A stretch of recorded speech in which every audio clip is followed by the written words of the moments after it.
Welcome back, and well, Jim Cramer is now turning on the buying machine for Bitcoin. Why Jim Cramer is bullish on crypto? Is this a reverse indicator? As you guys know, the inverse Cramer index shows that pretty much anything Jim Cramer says he's bullish on ends up not doing too well in the markets.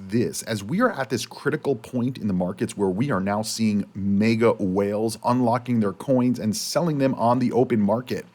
This includes Bitcoin OG Willy Woo selling most of his Bitcoin, and we're going to go over in today's video why. Also, we have a lot of other topics we're going to be discussing, including Arbitrum, VeChain, Ethereum, Wall Street. We got a lot to discuss. So make sure you guys are subscribed to this channel. We upload every single day to bring you the latest happening in the financial world. Sometimes we talk about individual cryptos and do deep dives, and sometimes we just talk about the macro environment in the crypto and financial space, so that hopefully you can take this info and put it into your research portfolio and come up with good investment decisions for your investment portfolio. So make sure you guys are subscribed, hit the thumbs up button, and let's get right into today's video. We are now hearing from Citibank that Bitcoin will go up if more people buy Bitcoin and won't if they don't. Thanks, Citibank. It's not like we all didn't know that. But guys, we are at that point in the cycle where if the market drops a tiny bit, people want to know why. Why Cryptoviser? Why did the market fall? Why did the market go up? What's going on? We're in the euphoria stage of the market. I mean, that's the only other way to put it. There's not necessarily reasons why the market is acting irrational. When you start to see massive moves to the upside and to the downside in specific markets, and it's based on what one individual or what one whale or what one wallet or what one company like MicroStrategy is doing, well, you're at the end stages of the bull market. There is no other way to put it. This is the psychology of the markets chart you can see here on the screen. And what you can see is a lot of people believe we are down here in the optimism phase or the belief phase. But guys, Bitcoin has been at all-time record highs for months now. It has it has hit the all-time record high, about $120,000, multiple times. And every time we're seeing a lot of resistance here. And so now we're starting to see Jim Cramer getting bullish. We're starting to see whales unlocking their coins, and the Bitcoin maximalists or the crypto maximalists, or maybe just the newbies, or maybe they're just bots, are in the comments on videos, on social media saying, no, we're not even at euphoria level in the markets yet. And it's like, what are you talking about? Like Citibank literally has to put out reports that if people buy Bitcoin, the price is going to go up, and if people don't, the price is going to go down. Like, what? Clearly. Anyway, Citigroup analysts have a new report out on how to value digital tokens. The crux of their analysis is that the price of Bitcoin is dependent on how many people want to own Bitcoin. Guys, this is what the banks are doing. They have nothing else to do besides analyze crypto because this is what the markets want. The markets want to know what's going on in crypto. That is euphoria. That is euphoria. In the bear markets, we don't hear any of this. At the depths of the bear market, you don't hear Wall Street saying, well, if people want to buy Bitcoin, the price is going to go up, and people don't want to buy Bitcoin, the price is going to go down. These are all top indicators, along with everything else that we've laid out on this channel for the last few months. Meanwhile, Senator Lummis says that the U.S. is waking up on crypto after a historical legislative week. And while that is happening, right, it's more kind of the approval or the acceptance of crypto from a legislative perspective and a clarity perspective so that companies can start to dive into crypto.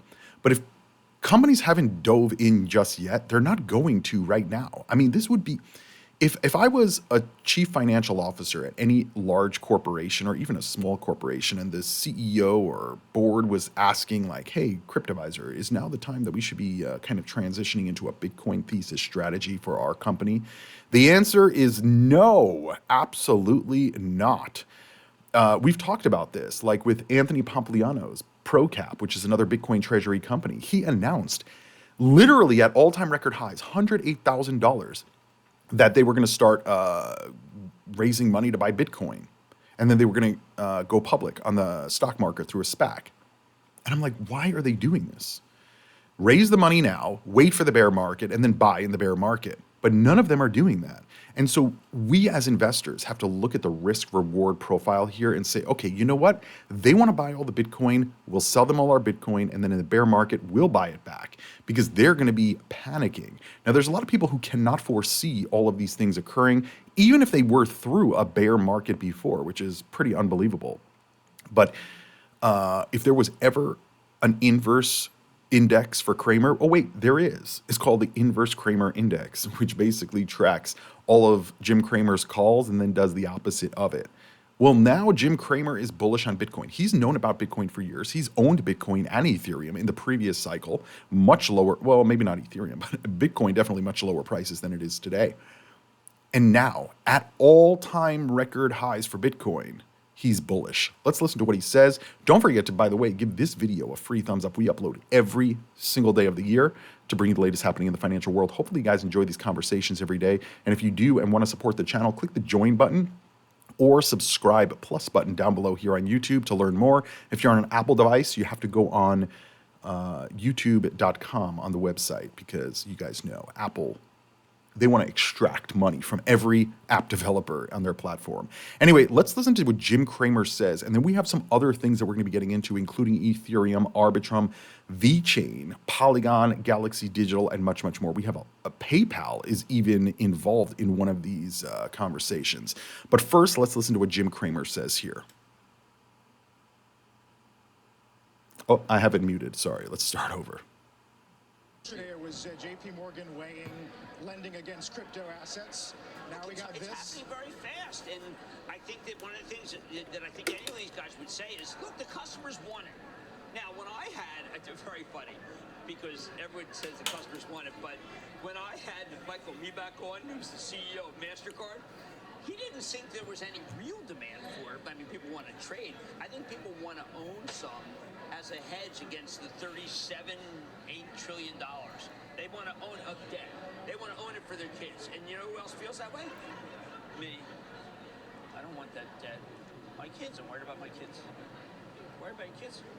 38 trillion. Yeah, we all do. Yeah. We all do. So In so many different ways. Why don't you buy some Bitcoin or buy some ETH? I think maybe that's the thing to do. How do you buy your Bitcoin, though? Do you buy it through an ETF, or do you want to own it directly somehow? I mean, you know, we're allowed to own that. But then you got to get it air gapped. You can't allow it because people can, somehow can hack you I like and steal Fidelity it. as a way, but that doesn't mean there aren't other ways. But I buy it a lot because I'm very worried about the deficit. And you think... I want you guys to listen to what he said. He said, I buy it a lot. And he's talking about buying Bitcoin through Fidelity. And by the way, Fidelity is the only major financial institution right now where you can buy crypto, specifically Bitcoin, Ether, and Litecoin, in a retirement account that's managed and custodied by Fidelity. And just so people know, Fidelity has been mining Bitcoin since 2014. They've been involved in crypto way before most of you and I have been involved in crypto, and definitely longer than every other bank that is in existence, right? The difference is Fidelity is a private institution versus like most of the banks are publicly traded companies. And so this is how the boomers are listening to this, right? Because I believe that what is occurring and what will continue to occur is as the boomer generation, kind of moves on and pass their inheritance over to the younger generations, they're going to divest from a lot of the, like if I inherited stock of, I don't know, Coca-Cola, for example, that's getting liquidated, right? I mean, it just is. Like, that's not something that the younger generations want to hold as a longer term investment, right? And so, well, some will, by the way. Let's be clear. You guys are part of an elite group of investors, right, in the world. Because most people, they're going to say, oh, you know what? My parents were invested in Coca-Cola, so I'm going to stay there because it seems safe. And Warren Buffett did it. Even though it's like, you're doing what a 95-year-old person is doing from an investment thesis. Like, that's not the future. So there will be a large cohort that will just continue to invest in these, like, quote unquote safe haven stocks or whatever. But a lot of the younger generation, they're going to be looking for more aggressive investments, especially as we see inflation continue to soar, because it will. As soon as they start printing again, it's going to start going up again. We can't escape it. And the higher the debt goes, the more money they have to print, the more we see higher prices, the more inflation. I mean, when I was younger, there was no concept of a trillionaire. And now society is starting to realize like we already probably have trillionaires in terms of total wealth. But in terms of like, when they say, "Oh, this is the richest person in the world," like Elon Musk is not the richest person in the world. Like there are families that are way. I think about the Walmart family, right? The Walton family. They're making like $7,000 a minute, just from doing nothing, just from owning a portion of what the company is. Those are trillionaires. But when I was younger, like there was no concept of a trillionaire. Now, like more people are like, "Oh, well, Elon's going to be a trillionaire. Bezos is going to be a trillionaire." And we have $1 trillion stocks. That happened for the first time in the last few years. We've never had that before, and so it's going to continue. But it's really like what the next generation is going to be doing with this influx of money and what that is going to do to these legacy brands. Oh my God. Oh my God. I mean, it's going to be a while. It's going to be a transition period. But I want you guys to understand, like we've already been in the crypto game on this channel since 2018. But many OGs have been in the crypto game much longer. So they're able to see things a little bit different than newbies. And Bitcoin OG Willy Woo sold most of his Bitcoin. He isn't chasing a potential 50x return from holding Bitcoin when opportunities with 1000x potential are on the table. Whoa. Let's understand what Willy Woo is talking about here.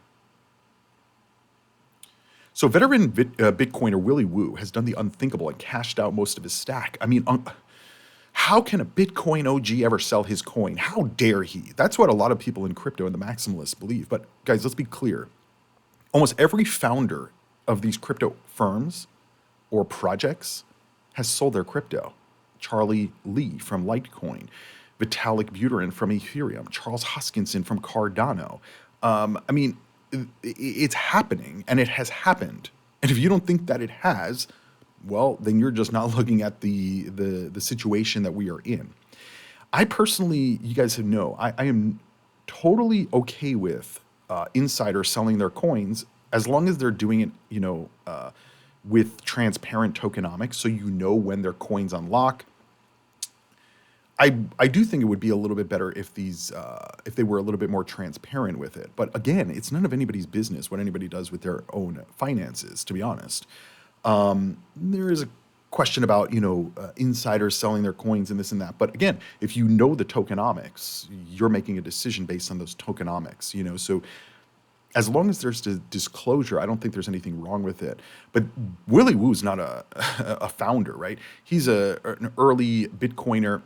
And here's the deal. They're selling their coin because they see the liquidity coming in. I have been telling you guys about this for months. And there's people like, "No, Cryptoviser, we're going higher, we're going higher, we're going higher." It's like, yeah, but the higher we go, the less liquidity there is to get out. And now there's companies making announcements. We're going to buy billions of dollars of Bitcoin. First of all, most of these companies are not doing that. It's like MicroStrategy and a few Metaplan and a few of these other small companies. But the big companies like GameStop, they did a one-time purchase, and now everybody for the last 3 months has been saying, GameStop is buying, GameStop is buying. It's like, no, they bought. They're not currently buying, they bought. Then we saw 80,000 Bitcoin move, and they're like, "No, Cryptoviser, nobody's selling those coins. They're just moving them to show you that they own them." And it's like, no, they're moving them to sell them. And then what happened? They sold them. So we are at the point in the cycle where people are completely ignoring what the market is telling them. Remember what I always say on the channel. We need to trade the market in front of us, not the market that we want. Of course, the market that we want is that the market's going to keep going up. People are going to keep buying and all of this. But that's not the market that's in front of us. And that is not what is happening. And so what does that mean? Well, we're in the euphoria stage or the complacency phase, to be honest. Like we may already be in complacency where people are like, "Oh, no. Like these companies are going to keep buying and buying and buying and buying and buying and buying and buying." Well, they could keep buying, but if people keep selling, the price doesn't move. Anyway, a legendary on-chain analyst, Willy Woo, told the magazine, I guess this is magazine by Cointelegraph. That's a weird name. Anyway, he said, "I've sold most of my Bitcoin now.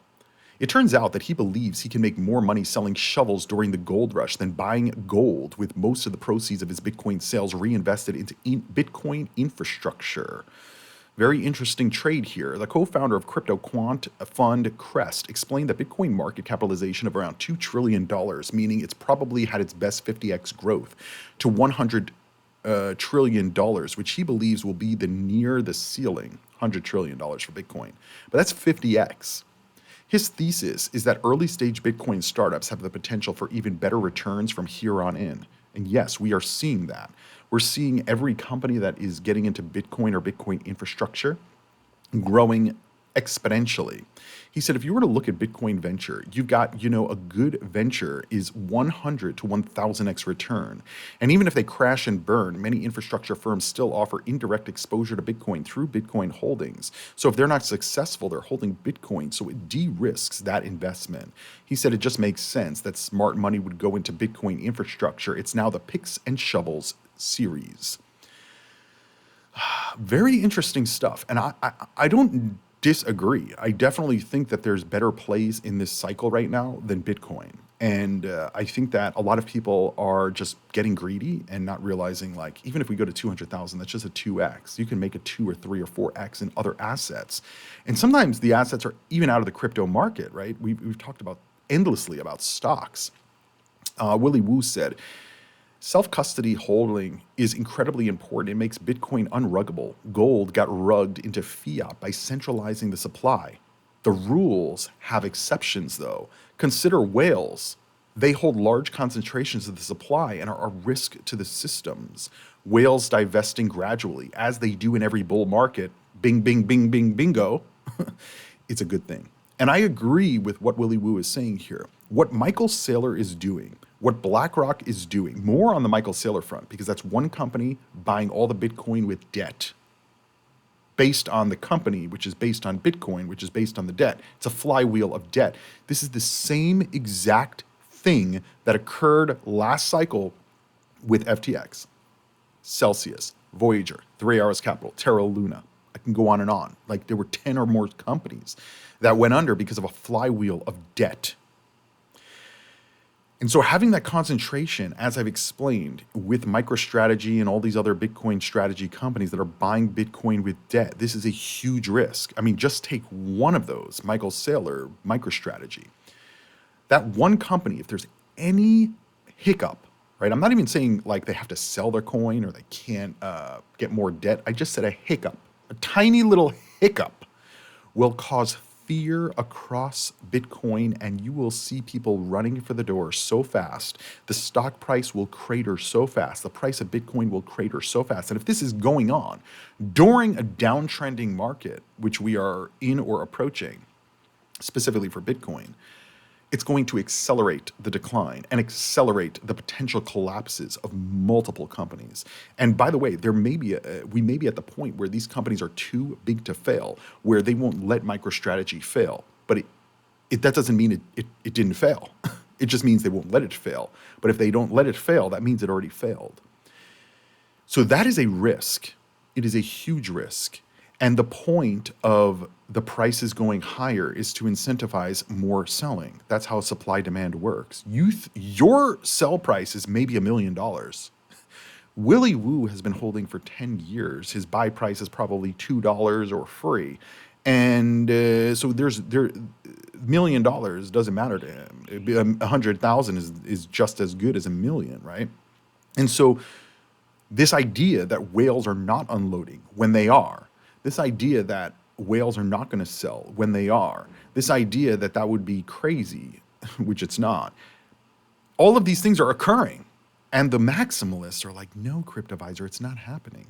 Willy Woo said, I'm not even a whale, but the concentration I have is better off rotated back into Bitcoin to fund Bitcoin's infrastructure. I'll do just fine riding the picks and shovels, and the network will incrementally get better or stronger. I agree. Guys, here's the deal. Like, you want to make money? Make money. If you don't want to make money, you just want to be a maximalist, be a maximalist. Somebody just told me a few weeks ago, I was talking to them about investing, and they said, the way to think about investing is this. And It hit. It is really, really hit. But before we tell you that, don't forget to give this video a free thumbs up. And then we're going to be getting into Arbitrum, VeChain, Bitcoin, Polygon, and Ethereum in just a minute. But he said, trading the market is like climbing a mountain, right? You climb a mountain, it's a goal, right? It's a feat. You have to get into physical shape. You have to have, training and preparation. And then you go hiking the mountain, right? The goal is to get to the top of the mountain. The journey is what you do to get there, right? Not just climbing the mountain. It's like getting in physical shape, training for it, all of that. But this person said to me, Cryptoviser, what's interesting is trading is like climbing a mountain. You want to do it, it's a goal, but you don't want it to be your whole life. You don't want to climb the mountain the rest of your life. You want to get to the top, feel accomplished, and then either go for something bigger, right? Go for the next mountain, or go for something else with better sights and better views or something like that, right?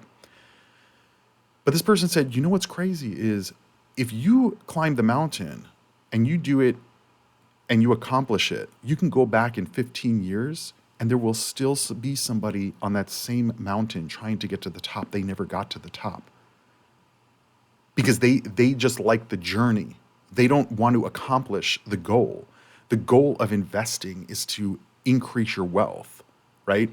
So that you can do more things, whether it's build a business, give back, help others, travel, or a combination of all of these, right? And he said, you'll go back in 15 years to that same mountain to climb it again after you climbed 40 other mountains.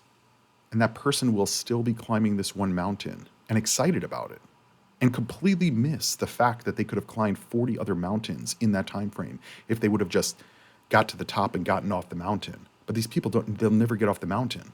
And it's the same thing with crypto. There will be people 100% or very close to in bad trades. And I'm not specifically talking about Bitcoin and Ethereum. I'm really talking about altcoins. They'll be in these bad trades for years, building and working and trying to build businesses, and it'll all be unprofitable. And meanwhile, there's other people who exit that ecosystem or we see this all happening all the time. One project will leave one blockchain and go to another blockchain. And then they'll come back to that first blockchain in a few years, and the same builders are building the same things and haven't accomplished anything. In the time that they moved to another blockchain, built their business out, scaled up, and the people on the other blockchain, they don't even see it. They're like, no, our blockchain is better. And it's like, no, I just did 10 times more business than you did and expanded to 5 other chains. And you're still where you were when I moved to a different chain with my project. But the person who didn't move the chain, they don't see it. They still think that they're winning, even though they're clearly losing. But they can't change. They can't adapt to what the market is telling them. And this is the difference between an investor and somebody who doesn't know what they're talking about. And some of it, I feel people just get so deep. Like you ever get deep in a trade and then you're like, damn, I got to double down or I'm going to lose a lot. And then you double down and you do worse and then you double down again. It's the same mentality. You have to remove the emotion from the trade, period. All of the founders do it. They are all selling their coins. Meanwhile, BlackRock's chief crypto executive just jumped ship for Ethereum's biggest treasury company.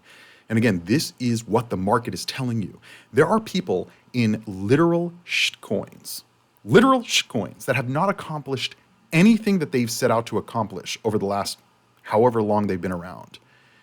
And these people in these ecosystems are seeing BlackRock crypto chief exiting BlackRock, which is like the dream job, and going to an Ethereum treasury company. And what's happening with Ethereum and Ethereum treasury companies right now is basically what happened with Bitcoin and MicroStrategy, early stage. And there's people like, no, this is actually going to be good for my crypto because my crypto is better. And it's like, nobody is buying your shitty crypto. Nobody's buying it, period. Maybe you are, but nobody else is. BlackRock is not coming to your crypto project. But they don't see it.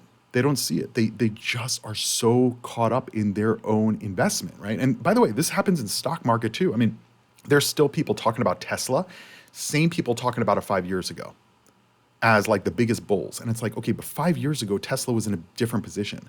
There was less competition. There was less promises that weren't met already, right? We're still talking about robotaxi. Elon said that it was coming in 2019. We're multiple years later and it's barely coming, right? Waymo is way ahead. It's not saying Tesla's not going to succeed. I think Tesla is one of the best car companies in the world. I never even owned a Tesla, right? And I still believe that. But that doesn't mean that the potential today is the same as the potential that it was back then. But these Tesla fans, these Tesla fanboys, they don't see past it, right? They don't see it. It's like Tesla's not going to make you rich anymore in the stock market. Wait for the dip, then it will make you rich, right? Wait for the next implementation or the next integration or something like that. But this is telling us, the market is telling us that everything right now is rotating out of Bitcoin. And when it rotates out of Bitcoin, remember, the value doesn't disappear. Now, I do anticipate we're going to see these Bitcoin companies accelerating their Bitcoin purchases and accelerating their debt issuance in an attempt to stay ahead of the Bitcoin price decline / people exiting their Bitcoin positions, because it's underway right now. Like I can't state this or explain this clearer. Like the rotation is underway. It's not like, oh, you still have time. No. Like any day now, Bitcoin can drop precipitously due to all the sale and due to all the fear and due to all of these other issues. And maybe it won't fall that hard. That's possible. But I want you guys to remember, right, from the $120,000 recent high, around the time that I'm doing this video, I want you guys to kind of look, right? Bitcoin is about $125,000. Just say the high, okay? Now, if we subtract 25%, if we just take a 25% drop, that's $31,000. Now, in Bitcoin, a 25% drop, this is like kind of common, right? It's not like this would be a precipitous drop, but that would bring us to under $100,000. What do you think is going to occur when if the market hits this? Just a 25% drop. Mass fear, mass panic. MicroStrategy probably going to double down on their Bitcoin purchases. But the lower we go, the more aggressive their purchases are, should just further show you how far we are along in the Bitcoin cycle for this year.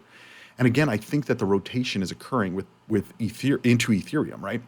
So meanwhile, Bitcoin could hit $150,000 this year, according to Mike Novogratz, who is the CEO and founder of Galaxy Digital. Well, he said that, and then we just heard that Galaxy executed one of the largest notional Bitcoin transactions ever, transferring 80,000 Bitcoin and selling 80,000 Bitcoin valued at over $9 billion. Now, I don't know whether this was theirs or one of their clients. I don't think it really matters, but 80,000 Bitcoin being dropped on the open market, it did have a little bit of an impact. The price of Bitcoin went from about 120 to about 115, and a lot of the Bitcoin maximalists say, you see, Bitcoin was able to absorb this easily, no problem. Guys, do you understand where we are in the cycle? We're in the part of the cycle where we went from 80,000 Bitcoin are getting transferred, and all the Bitcoin maximalists saying, oh no, they're just moving the Bitcoin to show us that they have the Bitcoin. They're not going to sell it. And then the Bitcoin started to move to exchanges, and they're like, well, they may sell a little bit. They're not going to sell all of it. And then boom, they didn't even do private sale. They did it on the open market. And now the Bitcoin maximalists are saying, oh no, the market absorbed it. It totally absorbed. No, we are in complacency. That is the definition of the complacency phase. Not saying, wait, Willy Woo just liquidated, 80,000 Bitcoin just liquidated. We're hearing some other Bitcoin whales also liquidating. Jim Cramer's now super bullish on Bitcoin, and people are like, oh yeah, we're totally in the optimism phase. No, guys, no, we're not. Once the selling accelerates like this, it's pretty much over. And we may have volatility that brings us higher. But I think that my call a few weeks ago in July, in July of 2025, I called the top of the market under 110,000 or around 110,000. And I said the market can go higher, but it's not going to stay there. And we'll have to wait and see. But again, I think that the rotation is into Ethereum. So Mike Novogratz is still fairly bullish. And by the way, $150,000 is totally possible, even after the sales. But that doesn't mean that's going to be the new floor, right? I'm still hearing people say, oh, you see $120,000, this is the new floor for Bitcoin, not going lower than 120,000. It's like, what? We are at the top of the market, guys. Anyway, so I want you guys to listen to this, because Mike Novogratz is telling you what Wall Street is doing. And whether you agree with him or not, that's a whole different story. Whether you agree with what he's saying, that's a whole different story. Because remember, Mike Novogratz got a tattoo of Terra Luna, the failed crypto, on his arm, like a month before it failed. But the bottom line is, like, he's in tune with what Wall Street wants. And he also understands not every trade is going to be a valid or good one, right? So Terra Luna was a bad trade. But that doesn't mean that every other trade that he makes is going to be bad, right? Most traders lose like 90% of the time, but that 10% that they win, it outpaces all their losses. That's the trick. Let's listen to what Mike Novogratz says about Ethereum right as they were selling 80,000 Bitcoin. What do you make of some of the other coins? So Ether, we just had somebody on this week putting together the equivalent of an Ether MicroStrategy of sorts in terms of a leveraged bet that other people are going to be able to buy into. Also, everything's getting tokenized. We've talked about stable coins.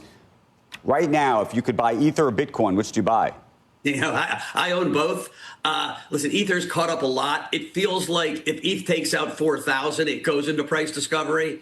And so we feel kind of destined to at least knock on the 4,000 ceiling a few times. The narrative of Ether is really powerful, and the market was really short. And now we have not just, one, we have two major ETH treasury companies and another one coming, and they're raising capital every day and buying Ether. And so there's not a lot of supply of ETH. And so I think ETH probably has a chance to outperform Bitcoin in the next 3 to 6 months. What do you Now, in terms of the supply situation, I mean, Bitcoin, there's about 19 million Bitcoin, or 21 total million Bitcoin, and Ethereum has about 120 million Ether. So a lot of it is locked up in DeFi and staking and stuff like that. So maybe the actual supply is a lot less, but I agree with what he's saying here, right? And if he's saying this, what do you think the rest of Wall Street is thinking, right? He could still think that Bitcoin's going to $150,000, but that's only, a 10, 20, 30% increase from where we're at. Where if you look at Ethereum going from, $3,000 or $4,000 to potentially $7,000 or $8,000, that's a doubling. That's a 100% increase. And all the layer twos built on top of it. This is the same thing that Willy Woo is saying. And so the true Bitcoin maximalists, they will look at the market. At least what we're seeing here, right? Willy Woo and Mike Novogratz, they're going to look at the market objectively and say, like, what is really going on here? The Bitcoin maximalists cannot do that because they're fully in, right? You're never going to see Michael Saylor go on TV and say, yeah, we're going to have a hard time in a bear market, because he's going to go on and say we're never going to have a bear market again. That's his job, to pump Bitcoin, pump MicroStrategy, pump that thesis, not to pump the truth about how these market cycles work and operate. And so we're seeing Galaxy Digital, their stock rose after the 80,000 Bitcoin sale. There's a lot of speculation that they are going to buy Ethereum or have already bought Ethereum. And the fact that they were selling the Bitcoin on the open market says that there's no sellers on the other end, and or they don't, and they're just going to sell it. But keep in mind, guys, right? We were at about $110 to $120,000 for quite a while on Bitcoin. And that was the market, I guess it was price discovery mode. What Galaxy Digital did during their sales, where they tested over the 2 weeks before the major sale, they tested small amounts in the market to see if the market could absorb it. And just because the market could absorb it at that point doesn't mean that the market can absorb it forever. It's $10 billion worth of sales.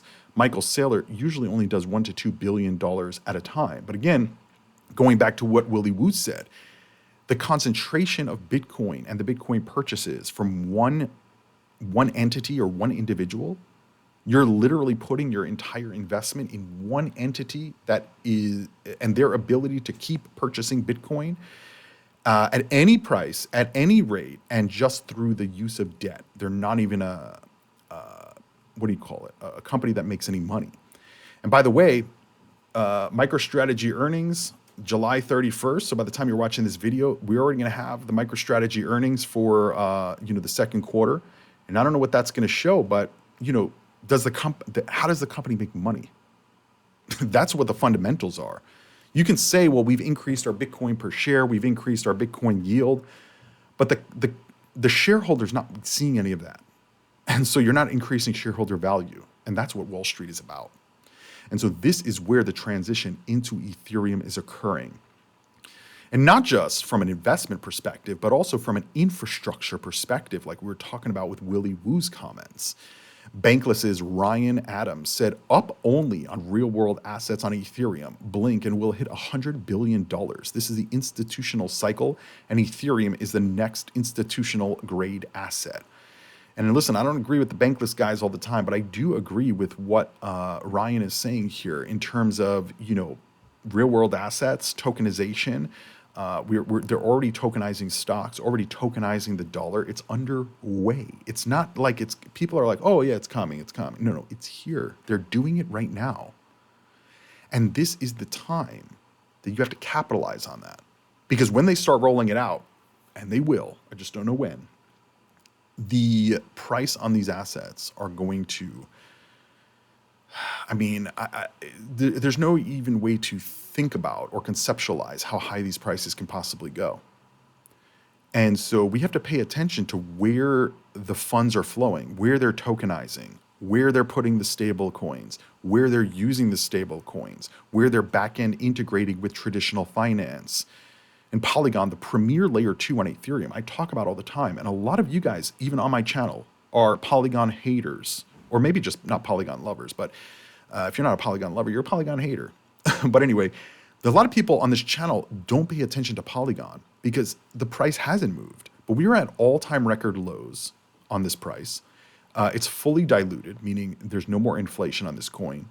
And it's the #1 blockchain on the planet for micropayments. We've covered this over and over and over. And people are like, no, Cryptoviser, people are going to use Bitcoin for buying their coffee. It's like, no, there's like 10 people in the world that do that. Nobody is using Bitcoin to buy their coffee.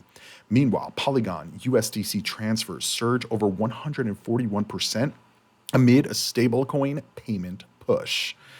Well. Polygon now beats Solana when it comes to handling the highest portion of USDC transfers up to $1,000 in size, according to an analyst at Polygon Labs. And by the way, notice a lot of data that we're covering recently shows that Solana is being outpaced by the rest of the market because Solana was at the top in terms of speed and reliability and usage. But after the meme coin fiasco, a lot of the real money is leaving Solana and has been leaving Solana since the beginning of 2025, as I predicted. A lot of people say, Crypto, you're just a Solana hater. Maybe I am. I've never held Solana, not even like dust in Solana. Maybe I should have because it did perform from a price perspective, but I cannot put money into an asset based on a puff of air because billionaires like it. I can't. And look at what has occurred since the meme coin fiasco. Everything on Solana has deteriorated since the beginning of 2025. Internet Computer is the fastest blockchain on the planet right now. There's still a lot of YouTubers and influencers that say it's Solana. They are not paying attention, and they're probably heavily invested in Solana. I don't have anything in the game in Solana. So I'm going to tell you guys what it is, right? Do I hold the Polygon coin? I mean, of course I do. I'm not a Polygon hater. And I do think that the fundamentals of this chain are substantial when we're looking at like DeFi usage. Expansion of the stablecoin market coupled with rising fees on competitor blockchains have contributed to the growth, according to the head of global payments and real-world assets at Polygon Labs. They said the fees on Tron have been rising tremendously, so people are looking at alternatives. And what are they looking at? Clearly, they are looking at Polygon. We have covered this extensively on the channel. I would highly recommend if you're on X, follow Sandeep Nawal, who's the founder of Polygon. Follow Polygon Labs.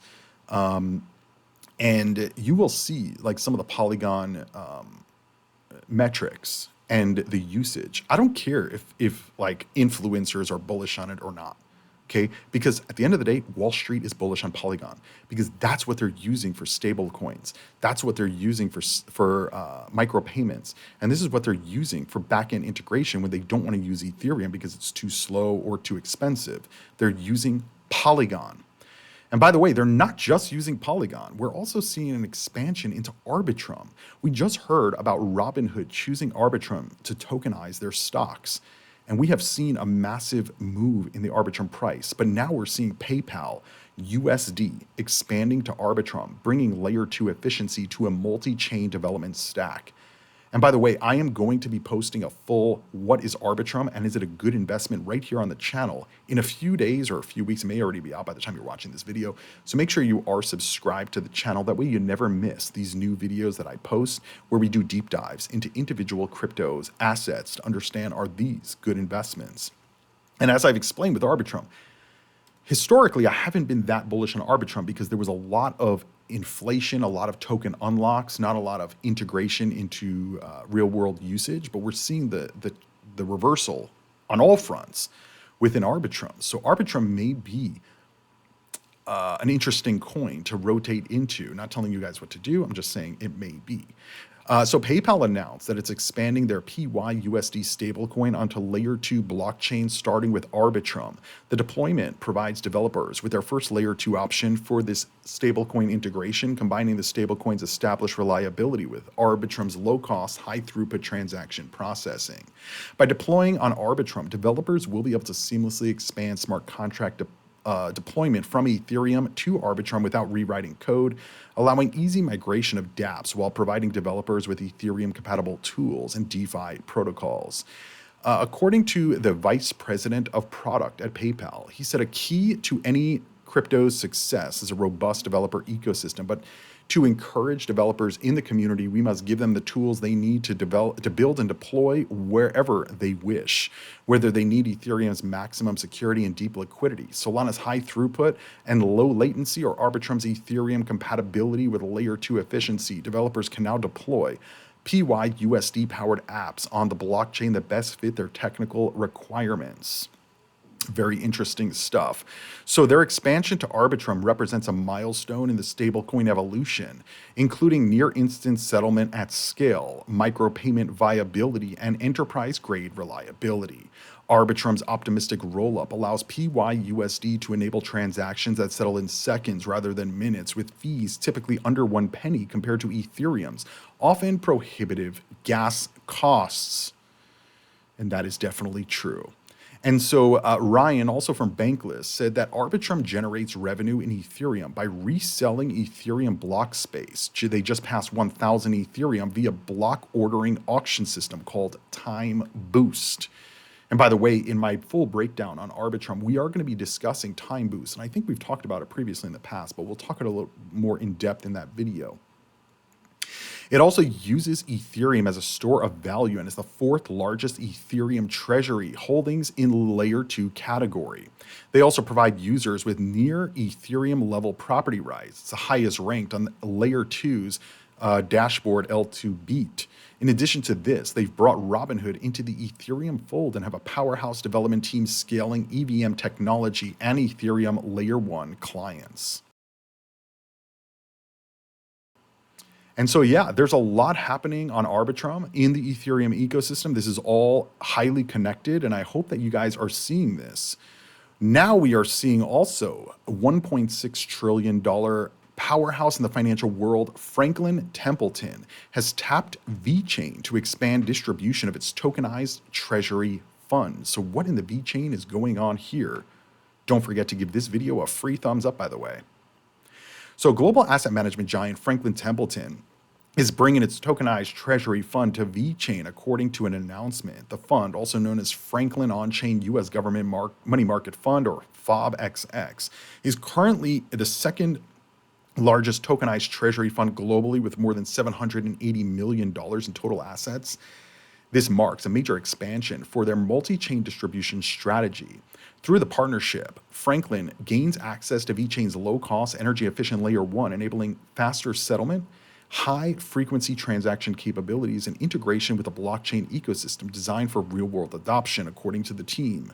They said Franklin Templeton, BitGo, and KeyRock are some of the best names in the respective fields. Bringing them onto the VeChain offers institutional investors an unrivaled value proposition that is overlaid with a long-term sustainable mindset.